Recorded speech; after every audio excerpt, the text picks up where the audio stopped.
আমি পদ্মজা, লিখেছে এলমা বেহরোজ। শেষতম পর্ব অর্থাৎ 46তম পর্বে আপনাদের সাথে প্রতিবারের মতো আমি আছি মোহাম্মদ আব্দুল কাদের রাকিব।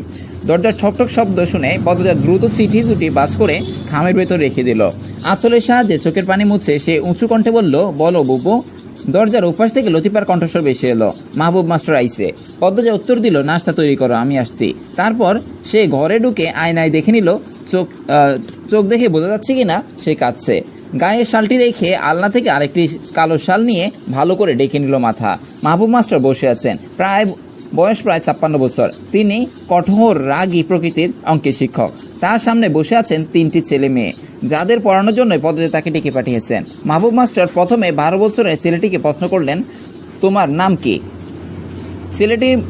ছেলেটি বলল, আমার নাম নুহাশ হাওলাদার।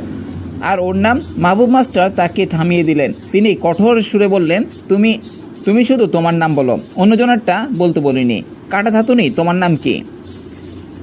আমিরাতুন্নিসা নুরি। নুরি অবাক হওয়ার ভান করে নিজের নাম বলল। আর থুতুনিতে গর্ত আছে বলে কি তাকে কাটা থুতুনি বলতে হবে?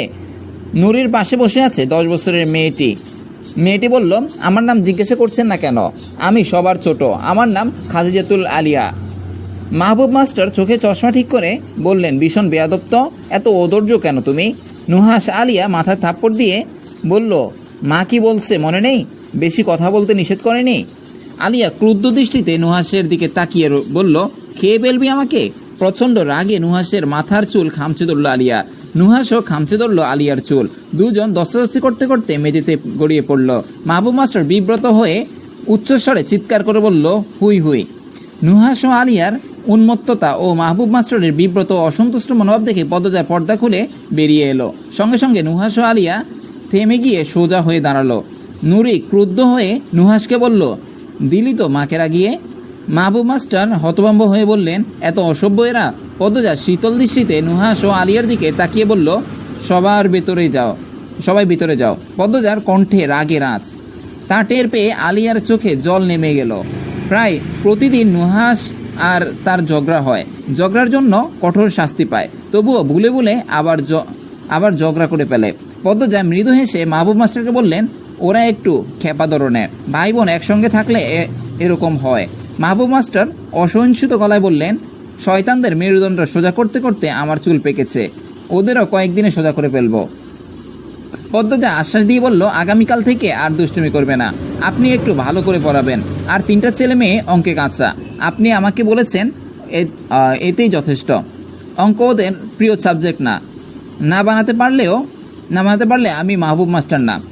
হাসলো পদ্মজা। মাহবুব মাস্টার বিদায় নেওয়ার আগে আরও বললেন, আগামীকাল থেকে প্রতিদিন সকাল 7টায় অঙ্ক পড়াতে আসবেন। পরন্ত বিকালের নরম আলোয় আলিয়া তুলিতে রং মাখাচ্ছে, ওর হাতে জাদু আছে। শুধু কথায় শোনা বর্ণনাকেই সে জীবন্ত করে তোলার ক্যানভাসে। শ্যামলা রঙের এই মেয়েটির নাম আমিরের সঙ্গে মিল রেখেই রাখা হয়েছে আলিয়া। পদ্মজা 5 বছর জেল খাটার পর ফিরে এসেছিল স্বাভাবিক জীবনে। জেলবন্দি থাকা অবস্থায় অনেক কিছু বদলে গিয়েছিল। তার মুক্তির জন্য জনমত উঠেছিল। লিখন শাহের মতো দেশের খ্যাতিমান নেতা তার পক্ষে নিয়েছিল। প্রতিবাদের মিছিল, জনস্রোত সব মিলিয়ে রাজনৈতিক চাপ তৈরি হয়েছিল। দেশবাসী তাকে দেখতে চেয়েছিল এক নতুন মানুষ হিসেবে, একজন সংগ্রামী নারী হিসেবে। রাষ্ট্রপতির আদেশে সাধারণ ক্ষমায় মুক্তি পায় পদ্মজা। অন্দরমহলে ফিরে দেখে আমেনা আলিয়াকে নিয়ে বাপের বাড়ি চলে গেছেন। তিনি আর অন্দরমহলে ফিরতে চান না। তখন তার রিক্ত জীবনে আলো চড়িয়েছে রুম্পার ছেলে নুহাশ। রুম্পা নুহাশকে জন্ম দিয়েই চলে গেল অনন্তের দেশে। লতিফা আর বসন্তী প্রাণ ঢেলে নুহাশকে লালন পালন করেছে 4 বছর। পদ্মজা নুহাশ আর লতিফাকে নিয়ে পাড়ি জমায় সবুজের রাজ্য সিলেটে। আমিরের দেওয়া সব সম্পত্তি সে সরকারের হাতে তুলে দিল। অন্দরমহল আর আনন্দপুরের জমিজমা বিক্রি করে সে টাকায় গড়ে তোলে এতিমখানা, মসজিদ আর মাদ্রাসা। গরিবদের মুখে হাসি ফোটাতে বিলিয়ে দেয় খাবার আর জামা কাপড়। নিজের জন্য একটার পয়সাও রাখিনি। খালি হাতে সিলেটের বুকে নতুন জীবন শুরু করে। সিলেটের মাটিতে পা রাখতেই পদ্মজার জীবনে নতুন দিগন্ত খুলে গেল। রেনু নামের পুরনো বন্ধুটি, যার সঙ্গে একদিন ঢাকায় পড়েছিল, তারই সাহায্যে একটি বেসরকারি স্কুলে শিক্ষকতার সুযোগ পেল। দিন যত গড়াতে লাগলো, পদ্মজার একাকিত্বের বোঝা তত ভারী হয়ে উঠল। মনের কোণে একটা বাসা বাঁধতে লাগলো অজানা শূন্যতা। হঠাৎ করেই পদ্মজার সিদ্ধান্ত নিল নুহাসকে নিয়ে ঢাকায় ঘুরে আসবে। সেখানে তুষারের সঙ্গে দেখা করে বলে ফেললো মনের কথাটা। একটা মেয়ে শিশু দত্তক নেওয়ার ইচ্ছে তার। তুষার তখন জানালো তাদের এলাকায় এতিমখানা থেকে তো নেওয়া যেতে পারে। তা নিয়মিত সেখানে দান করে, তাই তার সুপারিশ কাজে লাগবে। তুষারের সহায়তায় এতিমখানা থেকে একটি 2.5 বছরের শ্যামলা মেয়েকে বুকে নিয়ে পদ্মজা তার নাম রাখলো খাদিজাতুল আলিয়া, ছোট্ট আলিয়া। বাড়ি ফিরে আবিষ্কার করে আলিয়ার শ্বাসকষ্টের সমস্যা। পরের দিন সকালে সে আবার ছুটল এতিমখানায়। জানতে চেয়েছিল আলিয়ার এই সমস্যার কথা। তারা কি চিকিৎসা করেছে, কোনো ওষুধ দিয়েছে? তার হৃদয়ে উদ্বেগের ঢেউ, চোখে মুখে সংকল্প, যে করেই হোক তার নতুন মেয়েকে সুস্থ করে তুলবে। এতিমখানা থেকে বেরোতে যাচ্ছিল পদ্মজা। হঠাৎ পিঠে একটা নুড়ি পাথর এসে পড়ল। ঘুরে দাঁড়িয়ে দেখলো নুহাসের বয়সী একটা মেয়ে। সেই মুহূর্তে পদ্মজা পা দেখে মাটিতে গেঁথে গেল। মেয়েটির থুতুনি গর্তটি দেখে মনে হলো আমিরই দাঁড়িয়ে আছে সামনে। বুকের ভেতরটা হাহাকার করে উঠল। মেয়েটি পালিয়ে গেলেও পদ্মজা তাকে খুঁজে বের করলো। এতিমখানার কর্তৃপক্ষ অনুরোধ করে মেয়েটিকে দত্তক নিতে, কিন্তু বিলুপ অঙ্কের টাকা দাবিতে তার স্বপ্নে ভেঙে চুরমার হয়ে গেল। তবু হার মানল না পদ্মজা। ঢাকায় থাকাকালীন বোরকা পরে বারবার এতিমখানার সামনে গুড়গুড় করত, শুধু একবার মেয়েটিকে দেখার আশায়। সিলেটে ফিরে এসেও মাসের পর মাস সেই মুখ বলতে পারল না। বাধ্য হয়ে আবার ঢাকায় গেল তুষারকে অনুরোধ করে মেয়েটিকে আনার ব্যবস্থা করতে। তুষার ও প্রেমা পদ্মজা অস্থিরতা বুঝতে পেরে দ্রুত নিয়ে এলো মেয়েটিকে। তাকে কোলে পেয়ে পদ্মজার আনন্দ আর দেখে কে। শক্ত করে সে জড়িয়ে ধরে রাখলো মেয়েটাকে। নুড়ি পাথরের কারণে পাওয়া গেল বলে নাম রাখা আমিরাতুন নিসা নুরি। এভাবে পদ্মজা হয়ে উঠল 3 সন্তানের মা। সিলেটে নানা বাধা বিপত্তি পেরিয়ে আজ সে একটা বেসরকারি স্কুলের সহকারী শিক্ষক। বিশাল চা বাগানের মাঝখানে একতলা কোয়ার্টার তারা থাকে। জীবনের নতুন অধ্যায়ে পদ্মজা এখন পূর্ণতা খুঁজে পেয়েছে। রাতের রান্নার ব্যস্ত পদ্মজা আলিয়ার ছবি আঁকতে আঁকতে চোরা চোখে মাকে দেখছে। নুহাস বয়ে চুপচাপ। পদ্মজা রাগলে বাড়িটা থমথম হয়ে ওঠে। ছেলেমেয়েদের মুখের হাসি মিলিয়ে যায়। নুরি আলিয়ার কানে কানে বলল, দেখছিস মা আবার কষ্ট পাচ্ছে। আলিয়ার চোখে জল এলো।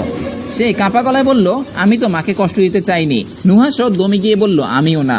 আলিয়া হঠাৎ উত্তেজিত হয়ে বলল, এসব তোমার জন্যই হচ্ছে ভাইয়া, তুমি আমাকে চটিয়েছ।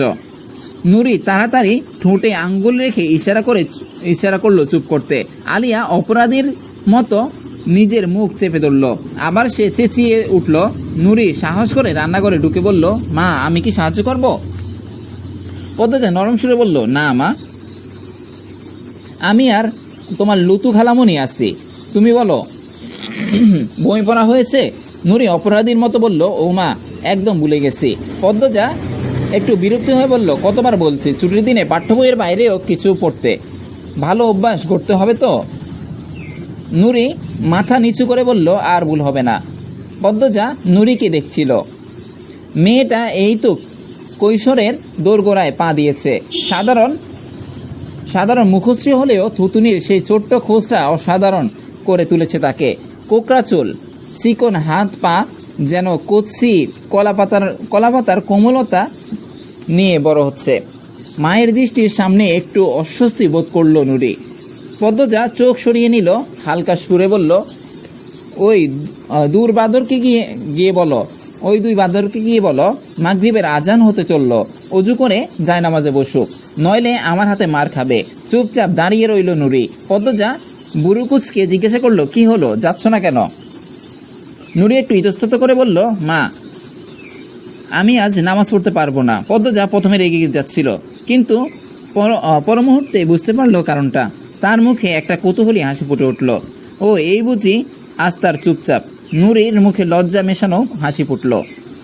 সে যতই দুষ্টুমি করুক মায়ের সামনে সব সময় ভীত সন্তুষ্ট, কিন্তু আজ তার চোখে মুখে একটা আলাদা অবেশ। স্নেহভরে মায়ের মাথায় হাত বুলিয়ে দিল পদ্মজা। এটা তো প্রকৃতির নিয়ম, তুমি তো আমার বড় মেয়ে হয়ে যাচ্ছ, যাও বিশ্রাম নাও। রাতের খাবার পরিবেশনের সময় লতিফা জিজ্ঞাসা করলো, প্রান্ত কবে আইব? কইছে। পদ্মজা উত্তর দিল, আগামী মাসে আসবে। ভাবছি এবার গ্রামে গিয়ে ওর বিয়ে দিয়ে দেব। সারাদিন জমি জমা নিয়ে পড়ে থাকে, জোর করে হলেও বিয়ে দিতে হবে। বউটা কোন এলাহার আনবা? লতিফা কৌতূহলী হয়ে জানতে চাইল। পদ্মজা হেসে বলল, প্রান্ত যা চায়। হঠাৎ করে কিছু একটা পড়ার শব্দ হলো। নুহাশ আর আলিয়া আবার দুষ্টুমি শুরু করেছে। লতিফা বিরক্ত হয়ে বলল, এরা দিন দিন খালি শয়তানি হইতেছে। পদ্মজা গম্ভীর হয়ে বলল, শয়তান বলতে মানা করছি। আমার ছেলে মেয়েরা আমার গর্ব হবে, আমার নাম উজ্জ্বল করবে। দেহ পদ্মজা, আমি মিশা কথা কই না।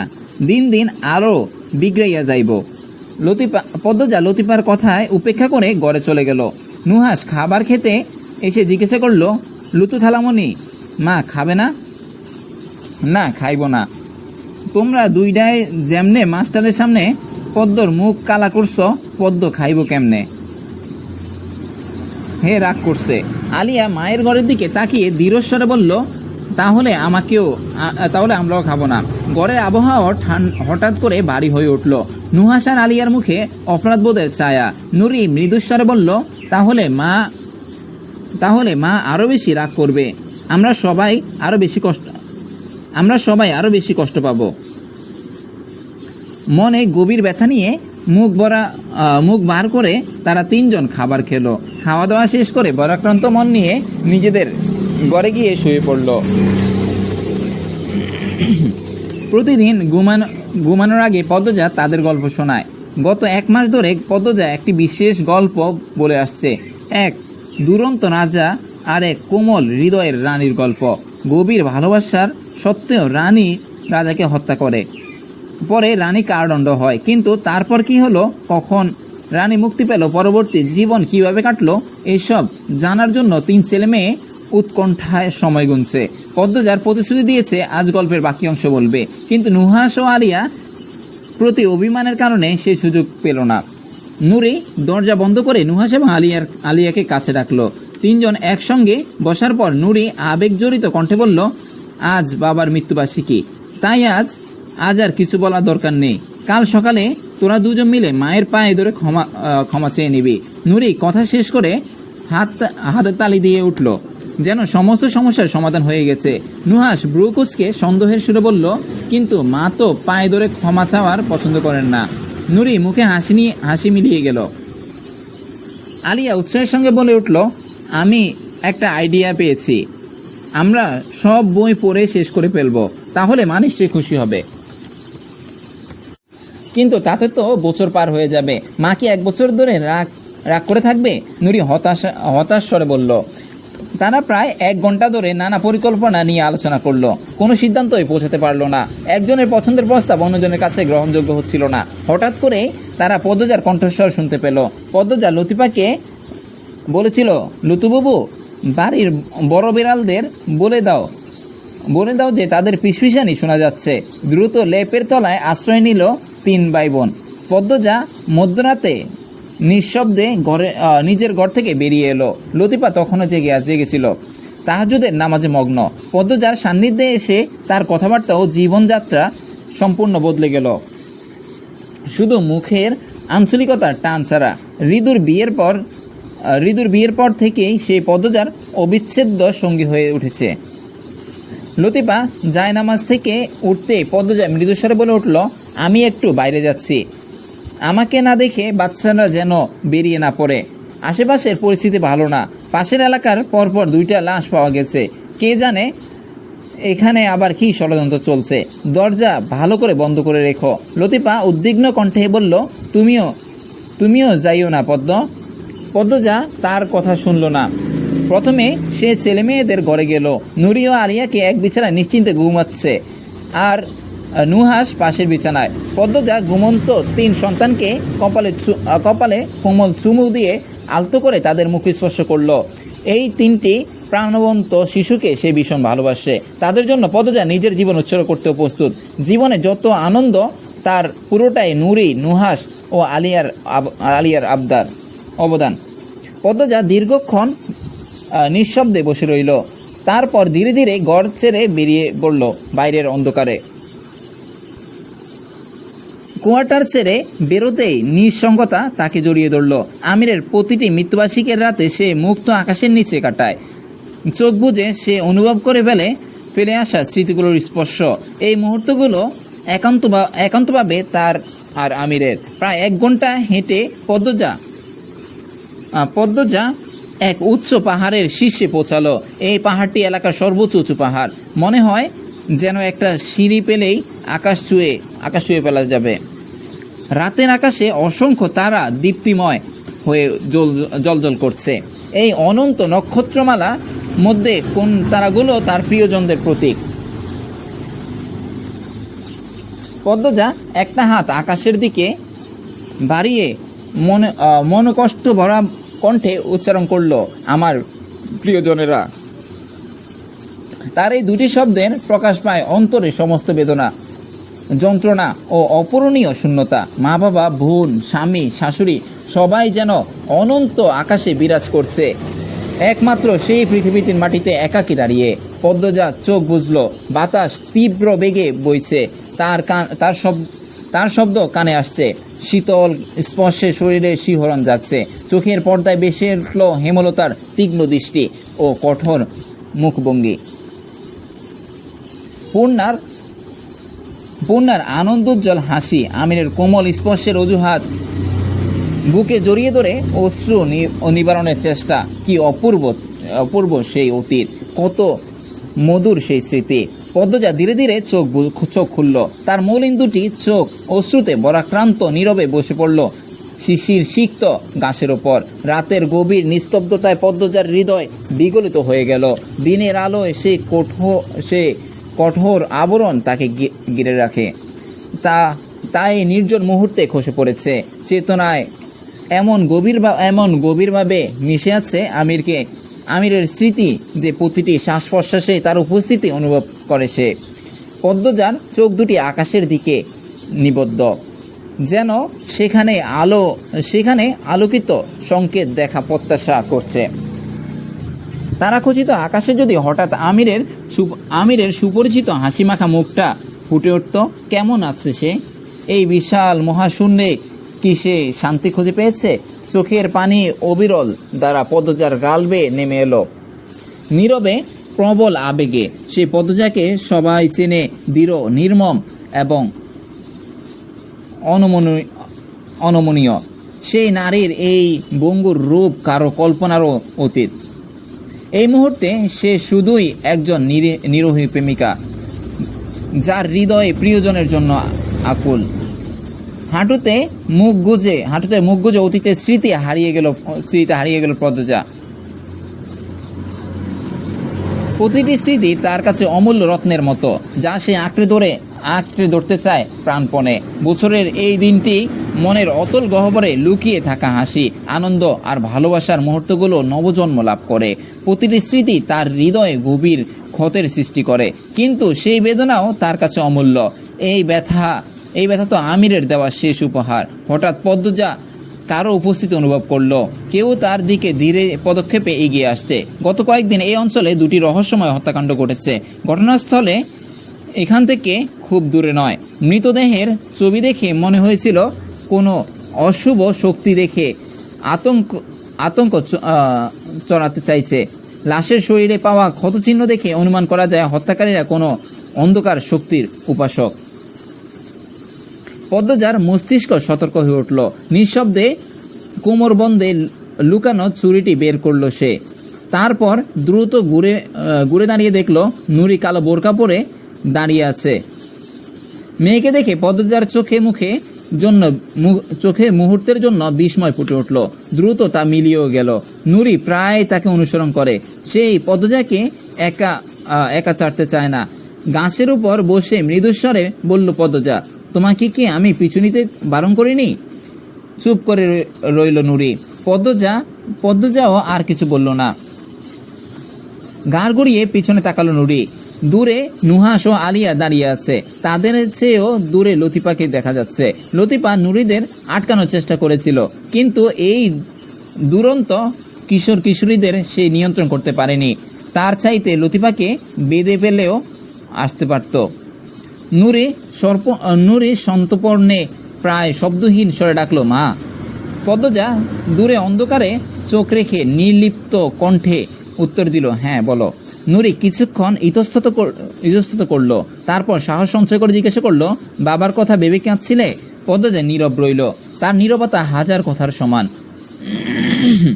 নুরি এবার আরো সাবধানে প্রশ্ন করলো, মা, সেই গল্পের দুষ্ট রাজাটা কি বাবা, আর মিষ্টি রানীটা কি তুমি? পদ্মজা চমকে উঠল, তার চোখে বিস্ময়। সে অবাক হয়ে ভাবল, নুরি কিভাবে এই সত্যটা উদ্ঘাটন করলো। মেয়েটার তীক্ষ্ণ বুদ্ধি এবং অন্তর্দৃষ্টি তাকে বারবার অবাক করে। নুরি চোখের দৃষ্টি ঈগলের মতো তীক্ষ্ণ ও দূরদর্শী। নুরির প্রশ্নের উত্তর এড়িয়ে গেল পদ্মজা। বিষয়টা বুঝতে পেরে প্রসঙ্গ পাল্টে সে বলল, মা, তুমি সোয়েটার পরনি, ঠান্ডা লেগে যাবে। ধীরে ধীরে চুরিটি খাপে রাখলো পদ্মজা। তারপর নিজের চিন্তার জগৎ থেকে ফিরে এসে জিজ্ঞাসা করলো, নুহাশ আর আলিয়া এসেছে? নুরি মাথা নাড়ল। ওকে সঙ্গে নিয়ে পাহাড়ের নিচে নামতে লাগলো পদ্মজা। নুহাশ আলিয়ার কাছে পৌঁছে তিনজনের উদ্দেশ্যে করে বলল, তোমাদের সাহসী হতে শিখিয়েছি, কিন্তু এমন বিপজ্জনক সময়ে মায়ের পিছু নেওয়া নিরাপদ নয়। লতিফা এগিয়ে এসে উদ্বিগ্ন স্বরে বলল, তোমারে নিয়া হেরা খুব চিন্তায় আসিল। এই যে খুনগুলো হইছে হেইডার লাইগা। পদ্মজা ব্রুকুচকে কিছুটা বিদ্রুপে সুরে বলল, তাহলে এই বাচ্চারা এসেছে আমাকে বিপদ থেকে রক্ষা করতে? নুরি, নুহাশ আর আলিয়ার ভয়ে একে অপরের দিকে তাকালো। পদ্মজা মৃদু হেসে তিনজনেরকে কাছে টেনে নিয়ে বলল, আমার সাহসী বাচ্চারা, কিন্তু এত রাতে আসাটা ঠিক হয়নি। হ্যাঁ, আমারও ভুল হয়েছে। আমরা কেউ আর এমন করব না, কেমন? তিনজন একসঙ্গে বলল, ঠিক আছে মা। সন্তানদের নিয়ে পাহাড় থেকে নেমে এলো পদ্মজা। পথে আলিয়া বলল, মা, একটা কথা বলবো? পদ্মজা স্নেহবার জিজ্ঞাসা করলো, বলো মা। মজনু স্যার রূপকথা দিদিকে কিছু বলেছে। পদ্মজার কপালে চিন্তার রেখা ফুটে উঠল। মজনু তাদের স্কুলেরই একজন শিক্ষক, নবম ও দশম শ্রেণীর ছাত্রীদের বাংলা পড়ায়। তার বিরুদ্ধে অনেক অভিযোগ রয়েছে। ছাত্রীদের উত্ত্যক্ত করে, নানা অজুহাতে তাদের শরীরে হাত দেয়। দুটি বিয়ে করেছে। অনেক মেয়ে মজনুর কারণে স্কুলে আসা বন্ধ করে দিয়েছে। তারা কিছু বলতেও পারে না, সহ্য করতে পারে না। 6 মাস আগে স্কুলের এক ছাত্রীর দাবি করেছিল যে সে গর্ভবতী। মজনু তাকে ভয় দেখিয়ে বারবার যৌন সম্পর্কে লিপ্ত হয়েছে। মজনু সব অস্বীকার করেছিল, ফলে সমাজে মেয়েটি বদনাম ছড়িয়ে পড়ে। তারপর থেকে তাকে আর স্কুলে দেখা যায়নি। পদ্মজা সত্য জানার জন্য মেয়েটিকে খুঁজেছিল, পায়নি। তার পরিবারকেও খুঁজে পায়নি। মজনু পদ্মজার সান্নিধ্যে পাওয়ার চেষ্টা করেছে বহুবার। সে একজন চরিত্রহীন কাকুল পুরুষ। পদ্মজা কর্তৃপক্ষের কাছে অভিযোগ জানিয়েছে ঠিকই, কিন্তু কোনো ফল হয়নি। লোকটা সিলেটের এমপির শালা, এই কারণেই পদ্মজার অভিযোগ গ্রহণযোগ্য হয়নি। এমনকি সেই মেয়েটি পরিবারের নাকি মামলা করেছিল, সেই মামলাও চাপা পড়ে গেছে এমপির প্রভাবে। মজনুর নাম শোনা মাত্রই পদ্মজার মুখে বিবর্ণ হয়ে গেল। সে উদ্বিগ্ন কণ্ঠে জিজ্ঞাসা করলো, কেন এমন মনে হলো তোমার? নুরি মাথা নিচু করে ধীরে ধীরে বলল, রূপকথা দিদিকে ডেকেছিল। অনেকক্ষণ পর দিদি দ্বিতীয় ভবন থেকে বেরিয়ে এলো। তখন দিদির চোখে পানি ছিল। ঢোকার সময় তার চুলের খোঁপা করা ছিল, কিন্তু বের হওয়ার সময় দেখলাম এলোমেলো হয়ে গেছে। আলিয়া যোগ করলো, মা, আমি আর নুরি আপা রূপকথা দিদিকে টিফিন টাইমে জাম গাছের নিচে দাঁড়িয়ে কাঁদতে দেখেছি। মেয়েদের সান্ত্বনা দিল পদ্মজা, বলল সব ঠিক হয়ে যাবে। সারা রাত সে এই নিয়ে চিন্তায় ডুবে রইল। মজনু এহেন আচরণ আর সহ্য করা যায় না। মেয়েদের জীবনের সবচেয়ে সুন্দর সময়টা সে কলুষিত করে ফেলছে। এই আবর্জনাকে সে বেশি দিন বহন করা উচিত নয়। চারদিকে দুর্গন্ধ ছড়িয়ে পড়বে। পরদিন ওই স্কুলে গিয়ে পদ্মজা রূপকথাকে ডেকে পাঠালো।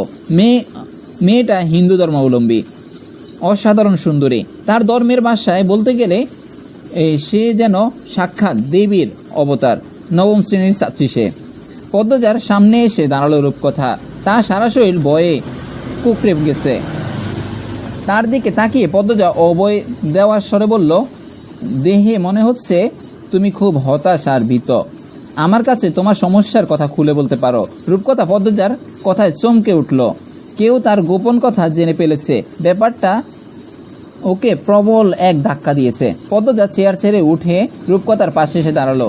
মেয়েটির মাথায় হাত রেখে নরম সুরে বলল, মনের ভেতর লুকিয়ে রেখো না। কষ্টকে চেপে রাখা ঠিক নয়, যন্ত্রণাকে বের করে এনে ধ্বংস করে দিতে হয়। রূপকথা আজ প্রথমবারের মতো পদ্মজার এত কাছে এসেছে। প্রতিটি ছাত্রছাত্রী পদ্মজাকে শ্রদ্ধা করে, ভালোবাসে। তার ব্যবহার আর রূপ দুটোই সবাইকে মুগ্ধ করে। অনেকে বলে পদ্মজার শরীরে তার মায়ের গন্ধ পায়। রূপকথাও সেই আশ্রয়ের সুবাস পেল, কেঁদে ফেলল সে। রূপকথার মুখটা আলতো করে তুলে ধরল পদ্মজা। মেয়েটির চোখ দুটো বড় বড়, যেন গভীর সরোবর। টুকটুকে লাল গাল দুটির জলের দ্বারা গড়িয়ে পড়েছে। সুন্দর ব্রুজোরা কুচকে গেছে দুঃখে। এমন অপরূপ সৌন্দর্যের অধিকারী মেয়ে কাঁদতে দেখে পদ্মজার মন ব্যথায় ভরে গেল। সে ধীরে ধীরে জিজ্ঞাসা করলো, মজনু স্যার তোমাকে কি বলেছে? আমাকে বলতে পারো? রূপকথার কষ্টে কান্না সামনে বলল, আমার মা বাবা নেই, জ্যাঠা জেঠিমার কাছে থাকি। ঠাম্মার অনুরোধে জ্যাঠা আমাকে পড়াশোনা করাচ্ছেন। দিঘিপার সতেন্দ্রবাবু আমাকে বিয়ে করতে চেয়েছেন। জ্যাঠা বলেছেন পরীক্ষায় যদি ফেল করি তাহলে আমাকে বিয়ে দিয়ে দেবেন। পদ্মজা জানতে চেয়েছিল, সতেন্দ্রবাবু মানে দিঘিপাড়ের মোড়ের সেই মধু ব্যবসায়ী? হ্যাঁ। রূপকথার মাথা নেড়ে সায় দিল। তিনি তো তোমার দাদার বয়সী। আর যেহেতু আমার জ্যাঠা বলেছেন ফেল করলে বিয়ে দিয়ে দেবেন, তাহলে পাশ করার চেষ্টা করো। রূপকথার কান্না আরো বেড়ে গেল। পদ্মজা বুঝতে পারলো এখানে আরো কিছু লুকিয়ে আছে। সেই কোমল কণ্ঠে বলল, লক্ষ্মী মেয়ে, সব খুলে বলো আমাকে। রূপকথা কাঁপা গলায় বলল, মজনু স্যার বলেছে উনার সঙ্গে প্রেম না করলে আমাকে ফেল করিয়ে দেবেন। উনি চান যেন আমি উনার সঙ্গে প্রেম করি। আমি ভয়ে কাটা হয়ে যাই। প্রেম কিভাবে করতে হয় তা আমি জানি না। উনি যখন ডাকেন আমি যাই। আমাকে অনেক কষ্ট দেন, শরীরে হাত দেন। আমার ভালো লাগে না, রাতে ঘুম আসে না। ঠাম্মাকে বলেছি, ঠাম্মা বলে স্যার যা বলেন শুনতে, তাহলে নাকি বেশি নম্বর পাবে। স্যার গত পরশু বলেছেন আজ যেন আমি ওনার সঙ্গে ঘুরতে যাই। রূপকথার থরথর করে কাঁপছে, হেঁচকি তুলে কাঁদছে সে। আহারে, অনাথ একটা মেয়ে, মা বাবার আদর যত্ন ছাড়াই বড় হয়েছে।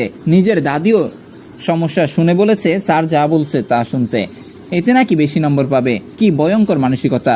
আজ ঘুরতে গিয়ে সেই জঘন্য লোকটা মেয়েটিকে কত বড় ক্ষতি করে ফেলবে কে জানে। মজনু কি সেই অভাগী মেয়েটাকে এভাবে ভয় দেখিয়ে কাছে টেনেছিল?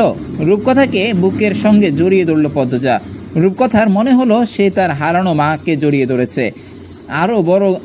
আরো বেড়ে গেল তার কান্নার বেগ। পদ্মজা রূপকথার মাথায় আলতো করে হাত বুলিয়ে দিতে দিতে বলল, এই ব্যাপারে আর কাউকে কিছু বলো না, আজ বাড়ি চলে যাও।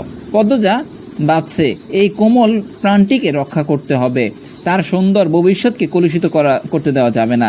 সে এই অন্যায়ের বিরুদ্ধে লড়াই করবে, যত বাধাই আসুক না কেন। স্কুল ছুটির পর পদ্মজা সতর্কতার সঙ্গে মজনুর পিছু নিল। মজনু তার বাসায় না গিয়ে সিলেটের বোরহান উদ্দিন মাজারের পাশের এলাকায় চলে গেল। পদ্মজাও নিঃশব্দে সেখানে পৌঁছালো। মজনু বারবার হাতের ঘড়ি দেখছিল, কারোর জন্য অধীর আগ্রহে অপেক্ষা করছে।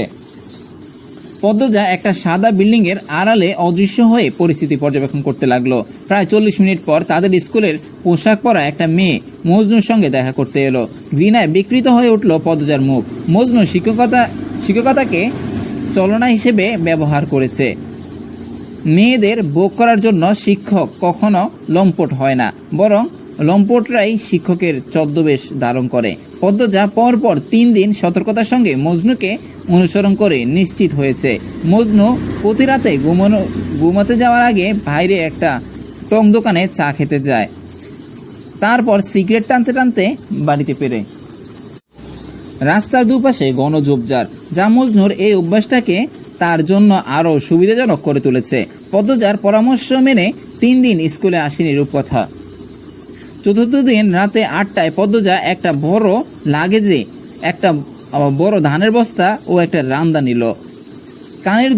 কানের দুল তো খুলল বটে, সেই সঙ্গে শরীরের এমন কিছু রাখলো না যাতে পরে তাকে চেনা যেতে পারে। কাঁধের ব্যাগ, একটা বোরকা আর রুমালও নিল। তারপর একটা নতুন শাল নিয়ে মাথা ঢেকে বেরিয়ে পড়ল, মন দৃঢ় আত্মবিশ্বাস নিয়ে। রাত ঠিক 11টা। চারদিকে একটা অস্বাভাবিক নীরবতা নেমে এসেছে। মাঝে মধ্যে দূর থেকে শিয়ালের কর্কশ চিৎকার কানে এসেছে, কোনো অশুভ ঘটনার পূর্বাভাস হয়ে। টলতে টলতে হাঁটছে মজনু। সিগারেটের ধোঁয়ায় তার মুখটা অস্পষ্ট। গুনগুন করে গানও গাইছে। দূরের ল্যাম্পপোস্টের আলোয় মৃতের চোখের মতো নিস্তেজ। একটা বিশাল গাছের আড়ালে দাঁড়িয়ে অপেক্ষা করছে পদ্মজা। তার শরীর পাথরের মূর্তির মতো স্থির, চোখ দুটি জ্বলন্ত কয়লার মতো জ্বলছে। তাকে ঘিরে ঘুরপাক খাচ্ছে প্রবল এক অদৃশ্য শক্তি। Sir, sir. অস্বাভাবিক ভারী কণ্ঠে শুনে চমকে উঠল মজনু। শব্দের উচ্ছেদ দেখে তাকিয়ে শুধু অন্ধকার দেখতে পেল সে। শুকিয়ে গেল তার গলা। কাঁপা কাঁপা গলায় জিজ্ঞেস করলো, কে? আমি, স্যার, উত্তর এলো। এবার কণ্ঠস্বরটা আরো গভীর, যেন পাতাল থেকে উঠে এসেছে। হাত থেকে সিগারেট পড়ে গেল মজনুর। সে আরো 2 পা এগিয়ে গেল। তার পা দুটি কাঁপছে। অপ্রাণ চেষ্টা করেও কণ্ঠ থেকে ভয় রুখতে পারল না। সে আমিটা কে? একটা ঠান্ডা নিষ্প্রাণ জবাব এলো উত্তরে, আমি পদ্মজা। এই ছিল আমাদের পদ্মজা উপন্যাসের দ্বিতীয় পর্ব, অথবা আমি পদ্মজা উপন্যাসটি। এটাই ছিল আমাদের শেষ এবং সমাপ্তি। পরবর্তীতে আমরা পরবর্তী উপন্যাস নিয়ে আলোচনা করব ইনশাল্লাহ। পরবর্তী উপন্যাসটি আপনারা শুনবেন, অপেক্ষা উপন্যাসটি হুমায়ুন আহমেদের লেখা। সেই পর্যন্তই ভালো থাকবেন, সুস্থ থাকবেন এবং আমাদের পাশেই থাকবেন। আসসালামু আলাইকুম ওয়া রাহমাতুল্লাহি ওয়া বারাকাতুহু।